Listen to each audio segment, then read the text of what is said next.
Madame, Monsieur, bonsoir. Nous sommes le mercredi 7 octobre et voici l'essentiel de l'actualité sportive. Le rassemblement des Lions de l'Atlas se poursuit au complexe Mohamed VI de Marmora. La sélection nationale peaufine sa préparation en vue des matchs amicaux contre le Sénégal et la République démocratique du Congo.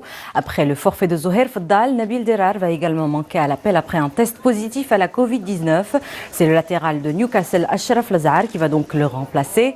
Noussair Mazraoui et Zakaria El-Biad ont été interdits de rejoindre l'équipe nationale. L'Ajax Amsterdam a refusé de leur accorder l'autorisation de voyager à cause de la pandémie.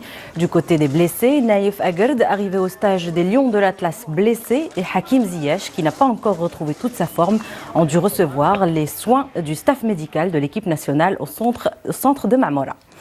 Football toujours et place au championnat national. Les Phares Rabat ont dominé aujourd'hui la Renaissance Zmamra par 5-2 lors de la 29e journée. Et l'Olympique Safi s'est incliné face à la Mouloudia d'Oujda par 1-0. Les détails avec Malouane Zghari. Le Mouloudia d'Oujda qui est resté sur 5 matchs sans victoire, dont une défaite 4-0 face au Maghreb de Tétouan, s'est ressaisi aujourd'hui en s'imposant à domicile face à l'Olympique de Safi sur le score de 1-0. Un match comptant pour la 29e et avant-dernière journée du championnat de première division. L'unique réalisation du match est signée le deuxième meilleur buteur de la Botola, Nouh Wael Sedawi, après 13 minutes de jeu. Les Safios ne sont qu'à 5 unités du premier relégable. Ils pointent provisoirement à la 12e position et restent donc menacés de relégation des deux. Le Mouloudia est lui 6e avec 45 unités. L'AS Far a enchaîné lui une 3e victoire de suite cet après-midi aux dépens de la Renaissance de Zmamra et s'est imposé par 5-2. L'ouverture du score est signée Reda Salim après une dizaine de minutes de jeu du point de pénalty. L'AS Far ne s'arrête pas là et creuse l'écart à la 19e minute grâce à Omar Jarari. La 3e réalisation des locaux est signée Mohamed Fikri à la demi-heure de jeu. Puis à 4 minutes de la pause, Hamza Moujahid clôt le score à la mi-temps 4-0. Après la pause, les visiteurs ont réussi à réduire l'écart sur un pénalty de Abdsamad Mbarki à la 52e minute. Puis 3 minutes plus tard, grâce à Talib Rabih qui marque le second but de l'ARKAZ à 1 minute de la fin du temps réglementaire, Hamza Goudeli clôt le score 5-2 pour l'AS Far. La Renaissance de Zmamra occupe provisoirement la 10e position du classement avec un total de 33 unités. Elle reste donc menacée de relégation. L'AS Far est lui 5e avec 45 points. Hier soir a eu le match d'ouverture de la 29e journée du championnat national. Le Difal Hassani Jadidi s'est incliné sur sa pelouse face au FUS de Rabat. Défait 2-1, les Jadidi concèdent leur 4e défaite consécutive en Botola. Les détails avec Mehdi Foudi. C'est une certitude, le FUS de Rabat sera dans le top 4 en fin de saison. Le club de la capitale enchaîne les victoires. Il accueillit un 3e succès de rang face au Difal Hassani El Jadidi. Les FUSistes ont pris les devants par le biais de Reda Jadi à la 19e minute. Une puissante frappe à distance suivie d'un rebond qui trempe le gardien. 20 minutes plus tard et sur une action quasi similaire, Zarhouni tente sa chance de loin. Sa frappe est très mal appréciée par le portier Jdidi. Le break est fait avant la pause. Les locaux devaient réagir en seconde période. Ils obtiennent un penalty à peine 5 minutes après la reprise. Mehdi Karnas se charge de le transformer en prenant à contre-pied le gardien Amsif. Dans la foulée, le FUS était à 2 doigts de creuser l'écart. Joseph Kambous profite d'une grosse erreur défensive mais opte pour le mauvais choix. Son individualisme gâche à son coéquipier Jadi l'opportunité d'inscrire le doublé. Le Diagi continue d'y croire et ne s'avoue toujours pas vaincu. À quelques minutes de la fin, Jawad Khallouk est en position de ramener les siens à hauteur, mais rien n'y fera pour les Doukali. Ils ne parviennent pas à recoller au score. Mustafa Khalfi et ses hommes ont réussi à rajouter 3 points à leur sac. Ils en comptent désormais 49 et bouclent leur saison parmi les 4 premiers du tableau. Le Diagi, après cette 4e défaite d'affilée, est toujours 8e au classement avec à son actif 35 unités.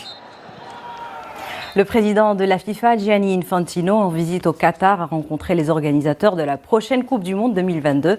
Le patron du football mondial a visité le stade Al Bayt. L'enceinte de 60 000 places, au design reprenant les formes d'une tente arabe traditionnelle, sera inaugurée dans les mois à venir. Cependant, malgré la pandémie, les stades sont presque prêts. Les stades Khalifa International, Al Janoub Education City sont pleinement opérationnels. Les 3 autres sont en phase de construction. Gianni Infantino a ensuite chaussé les crampons pour prendre part à un match à 7 au stade El Bayt qui accueillera le premier match de la prochaine Coupe du Monde. Place au tennis à présent, le grec Stefanos Tsitsipas s'est qualifié aujourd'hui pour les demi-finales de Roland-Garros aux dépens du russe Andrei Rublev. Chez les dames, la tchèque Petra Kvitova a empoché elle aussi son ticket pour les demi où elle va croiser le fer avec l'américaine Sofia Kenin. Le résumé des rencontres en compagnie de Mehdi Foudi. Petra Kvitova met un terme au très joli parcours de Laura Segmund, l'une des sensations du tournoi. La Tchèque et sans trébucher n'a eu besoin que de 2 manches pour disposer de l'Allemande en 1 heure et 18 minutes de jeu.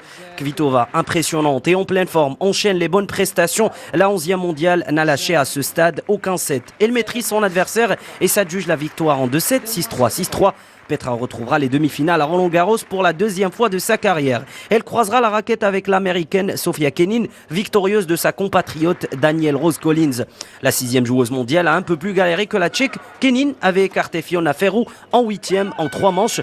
Le même scénario s'est reproduit en quart face à Collins avec une dernière manche expédiée après avoir été accrochée pendant plus d'1 heure et demie. À égalité après 2-7, Kenin colle une bulle à Collins pour se qualifier au dernier carré 6-4, 4-6, 6-0. Une victoire amplement méritée. Dans le tableau ATP, la logique a été également respectée. Stefanos Tsitsipas disputera les demi-finales pour la première fois de sa carrière. Il a fallu moins de 2 heures pour que le Grec écarte le Russe Andrei Rublev de son chemin. Le 6e mondial et 5e tête de série a dominé son match sans la moindre frayeur pour l'emporter en 3-7, 7-5, 6-2, 6-3. Il retrouvera en demi-finale le vainqueur du duel opposant le Serbe Novak Djokovic à l'Espagnol Carreno Busta. En NBA, les Lakers ne sont plus qu'à une victoire du sacre Larry O'Brien. Los Angeles a dominé hier soir Miami 102-96. Ils mènent désormais 3 victoires à 1 en finale de la NBA. Les Lakers, menés par The King, ont résisté face à la pression exercée par The Heat. LeBron James a frôlé le triple-double. Il a terminé la rencontre avec 28 points, 12 rebonds et 8 passes. Épaulé par Anthony Davis, auteur de 22 points. Les Lakers ont pu également compter sur une défense de fer. Ils font ainsi un grand pas vers le sacre Larry O'Brien, le premier depuis 10 ans et le 17e de l'histoire de l'équipe. En cyclisme, l'Italien Filippo Ganna s'est adjugé aujourd'hui la 5e étape du Tour d'Italie. C'est la 2e victoire de l'Italien sur le Tour après son succès lors de la première étape. Les détails avec Marouane Zghari. Le Giro d'Italie a repris de la hauteur ce mercredi avec un Filippo Ganna imbattable lors de cette 5e étape qu'il remporte d'ailleurs en cavalier seul. Le coureur d'Ineos Grenadier a parcouru les 225 km séparant Mileto et Camigliatello. Silano en 5h59 minutes et 17 secondes, décrochant ainsi sa 2e victoire d'étape. 34 secondes derrière le leader Conrad Patrick de Bora-Hansgrohe.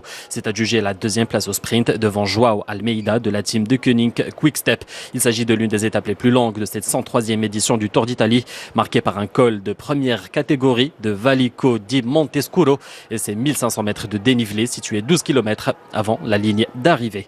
Les 12 derniers kilomètres ont été parfaitement maîtrisés par Filippo Ganna, prenant le leadership avec plus d'1 minute d'écart sur ses poursuivants.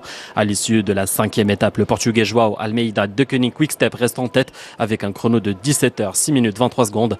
L'Espagnol Pello Bilbao de la team Bahreïn McLaren pointe à plus 43 secondes alors que Wilco Kelderman de Sunweb est 3e à 48 secondes du leader. 238 km séparent Cassino de San Giovanni Rotondo pour la 6e étape du Giro prévue demain. Après 190 km sans difficulté, il faudra faire face au virage de la Coppa Casarinel et sa pente moyenne de 6%. Et voilà, que du sport, c'est terminé pour aujourd'hui. Merci de votre attention. Excellente suite des programmes sur 2M.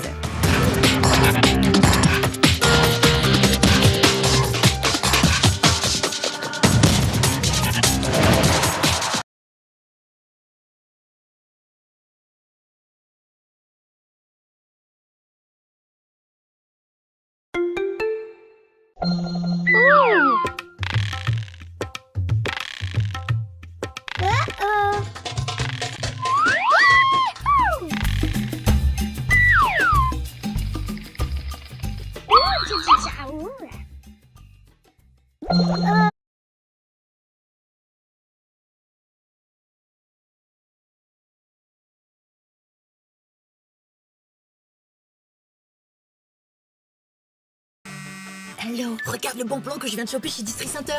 Un joli petit pull de Noël, pile dans le thème. Mais non. Mais si, 14,99€ le pull enfant et il y en a pour toute la famille. Mais non. Mais si, va vite chez District. Bisous. District Center, vive la mode, libre.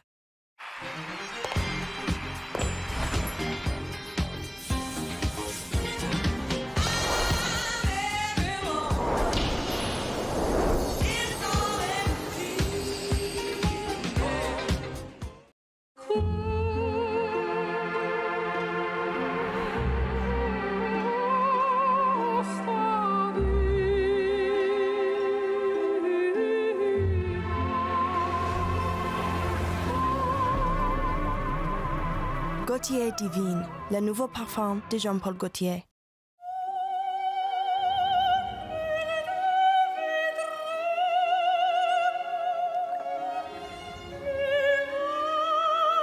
Love yourself.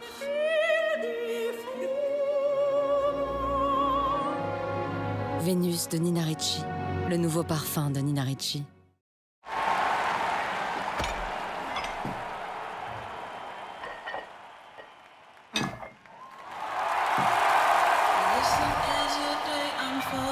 Challenge what the future holds.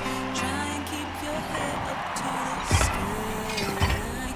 You gotta be better, you gotta be strong, you gotta be wiser.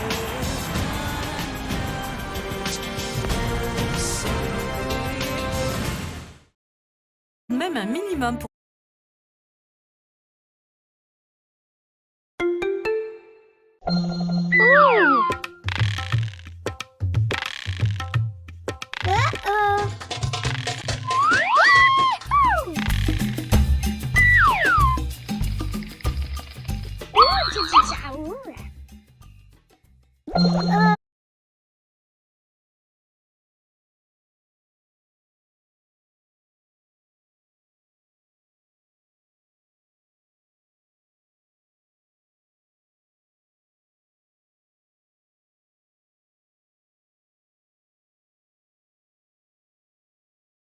Shine, c'est bien plus qu'une banque. C'est un vrai copilote pour mon administratif et mes finances. Là, par It's all about patience.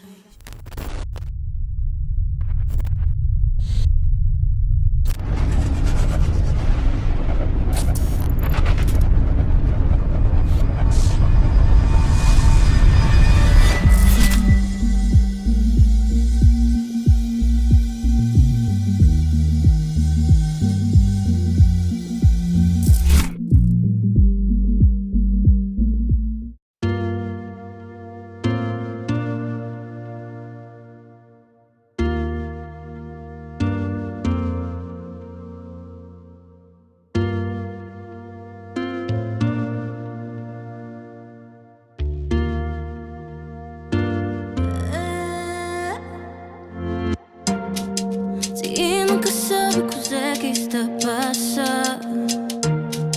Ninguém que acostuma a baixar minha guarda. Minha era foi pensando a mim que te manda, mas nunca te apaixonar.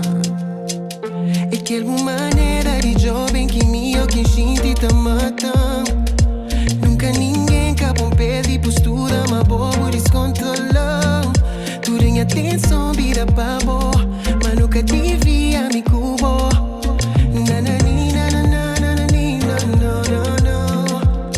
Não tem que parar, já vou fazer se tá mexer comigo. Oi, não tem que parar. Penso mais vez, já vou ver se anda bom. Melhor não para, já vou mexer mais, já vou saber mais me crer. Onde custava, flan, onde custava. Melhor fica longe, bom. Cojo bem, deixa-me vai, manca crer. Fica longe, bom. Queria cozer, mas fica pra quê? Se melhor fica longe, bom. Manhã, cada está ali. Vou passar folha, vou passar folha. So many days, so many hours, não fica com o bom. Só que depois eu realize, mas ela brigou. Me encosta, oh, oh. Deixa me encostar na boa. Canto noite, quem passa acordado tá pensando, oh. Se tá perde controle, só gana beijar uma não.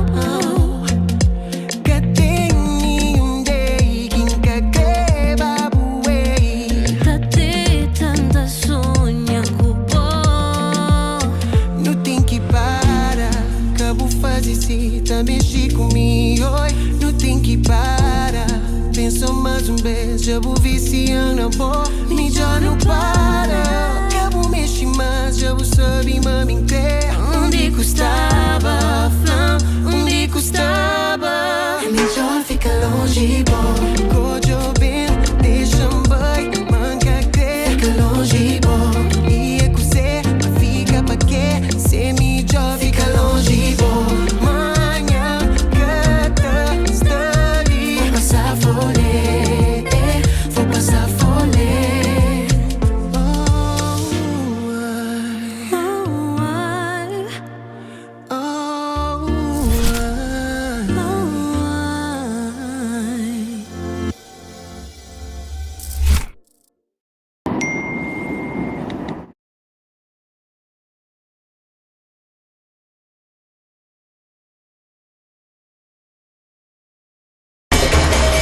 Bonsoir. La bourse de Casablanca maintient difficilement le cap haussier. Le Masis s'apprécie aujourd'hui de 0,08% à 11 000 points. Le FTSE 15, quant à lui, se bonifie de 0,28% sous la barre des 10 000 points. Strock Industries se distingue aujourd'hui avec cette hausse de 10%, soit la plus forte variation du jour. Enfin, 4% de baisse pour Wafa Assurance, plus forte contre-performance de ce mercredi. Rien ne semble stopper l'ascension des cours du baril. Le pétrole enchaîne les séances positives pour frôler désormais les $68. Malgré une forte production américaine, rien ne semble contrecarrer la politique de baisse du débit des pays de l'OPEP qui arrive à faire augmenter les cours de l'or noir. Décryptage. Le pétrole évolue toujours d'une manière ascendante pour s'approcher désormais de la barre des $70. Lors de la séance d'aujourd'hui, le baril a gravité autour des $67 en prenant quelques cents. Une orientation haussière qui se poursuit au moment où les investisseurs mettent de côté les craintes sur la situation économique mondiale pour se concentrer sur la baisse des réserves américaines. La semaine dernière, en effet, le département américain de l'énergie a fait état d'une baisse inattendue de près de $10 millions en raison de perturbations survenues au niveau du port de Houston au Texas. Et pour cette semaine, les analystes tablent sur une hausse des stocks US de 2,5 millions de barils. Une hausse qui reflèterait seulement un problème temporaire d'infrastructure et non pas un surplus de l'offre par rapport à la demande. Il faut savoir que malgré une production américaine record, les investisseurs prévoient encore un déficit de l'offre pétrolière mondiale. Inflexibles, les pays membres de l'OPEP poursuivent inlassablement leurs efforts pour réduire leur production dans un ultime objectif, celui de ramener le cours du baril à $100 d'ici la fin de l'année. Découvrant les brèves échos du jour et ce feu vert donné par l'exécutif pour 23 milliards de dirhams d'investissement programmés pour cette année 2019. Et ceci en marge de la tenue de la Commission nationale des investissements aujourd'hui à Rabat. Une série de projets socio-économiques qui concernent différents secteurs allant des infrastructures, l'industrie, le commerce ou encore l'agriculture. 28 projets qui permettront la création de quelques 4300 emplois directs. C'est un guide qui devra clarifier le régime fiscal de l'auto-entrepreneuriat, un document édité récemment par la Direction générale des impôts et qui définit le statut de l'auto-entrepreneur ainsi que les avantages fiscaux. Pour rappel, les auto-entrepreneurs sont exemptés de TVA et bénéficient d'une exonération de la taxe professionnelle pendant une période de 5 ans. En revanche, ils sont soumis à un impôt sur le revenu de 0,5% du chiffre d'affaires, ne dépassant pas les 500 000 dirhams. Aujourd'hui, le Maroc est le premier client et partenaire de la Banque africaine de développement, des relations qui se renforcent au fil des années avec des engagements financiers de la BAD au Maroc de plus de 10 milliards de dollars d'investissement et ceci depuis 1970. Un bel exemple de partenariat pour le développement selon le président de la Banque panafricaine qui souhaite désormais partager avec le continent cette expérience. Les brèves économiques africaines et dans un continent en mouvement, le Maroc est l'une des économies les plus attractives pour les investissements dirigés vers l'Afrique. Un constat dressé par le cabinet de conseil d'audit de l'Ouad dans une étude présentée récemment à Kigali, au Rwanda, le royaume qui a réussi à s'ériger en un hub économique régional et continental grâce aux importants investissements des opérateurs économiques rouges et verts dans les 4 coins du continent. Aujourd'hui, l'Afrique est devenue une pépinière de start-up, des jeunes pousses qui ont réussi à lever En 2018, plus d'1,16 milliard de dollars, un chiffre qui témoigne ainsi de l'intérêt grandissant accordé par les investisseurs au continent africain. 146 startups ont profité de cette manne grâce à près de 70 levées de fonds, soit des investissements en hausse de 108% par rapport à 2017.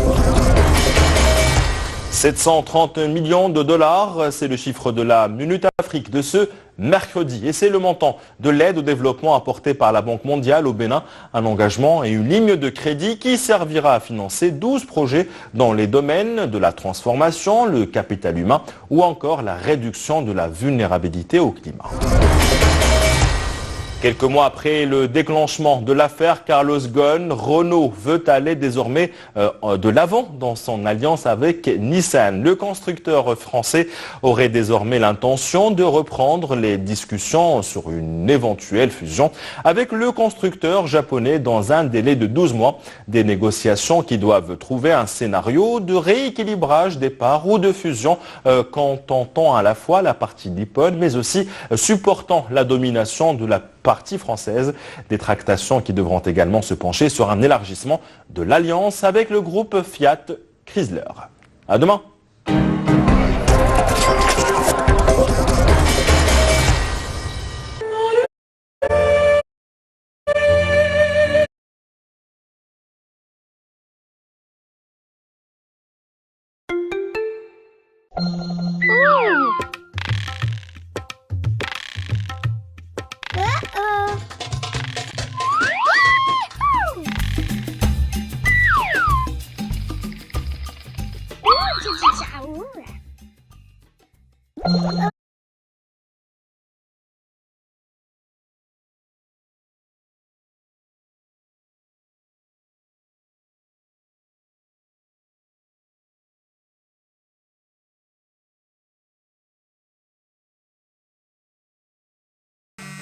Hello, regarde le bon plan que je viens de choper chez District Center.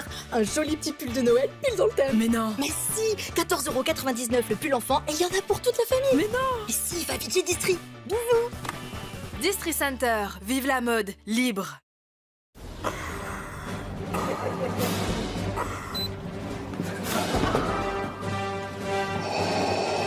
Et moi aussi, je peux commander à distance, hein.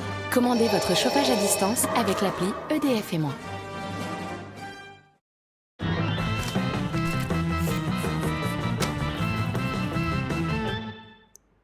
Nouvelle pâte à pizza Krusty Pat, ma pizzeria à la maison.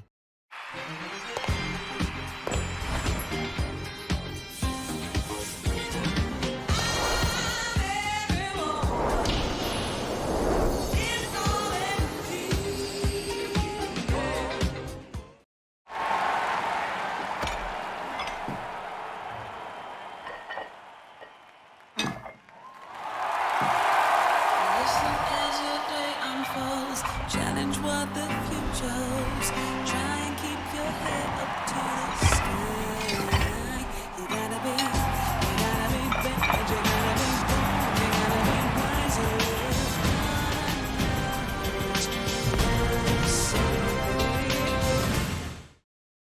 Voilà, tomate.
Amor mío, por favor, tú no te vas.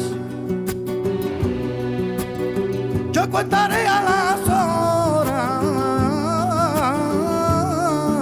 Ven allá.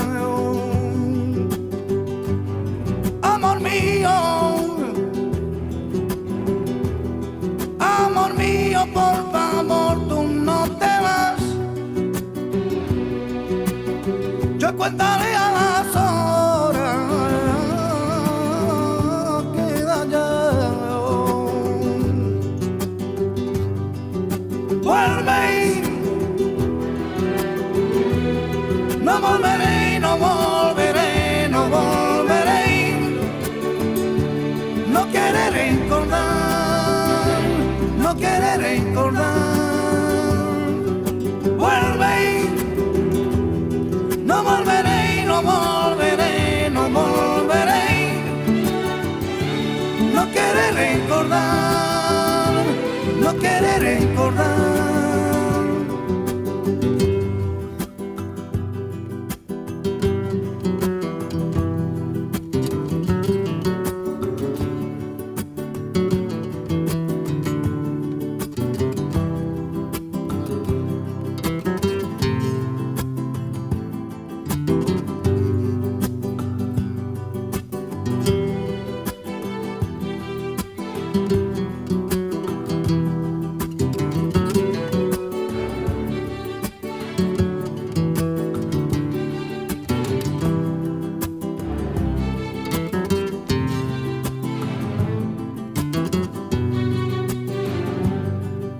Vuelve.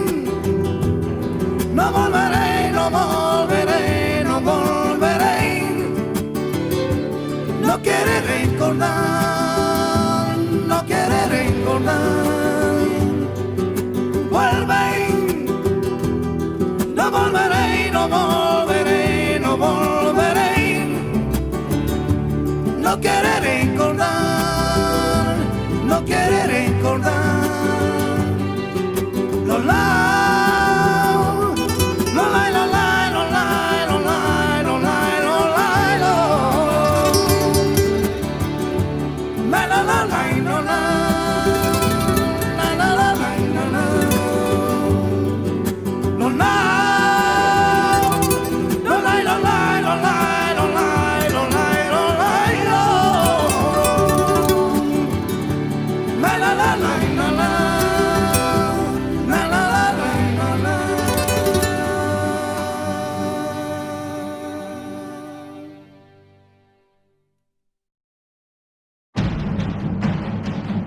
C'est magnifique.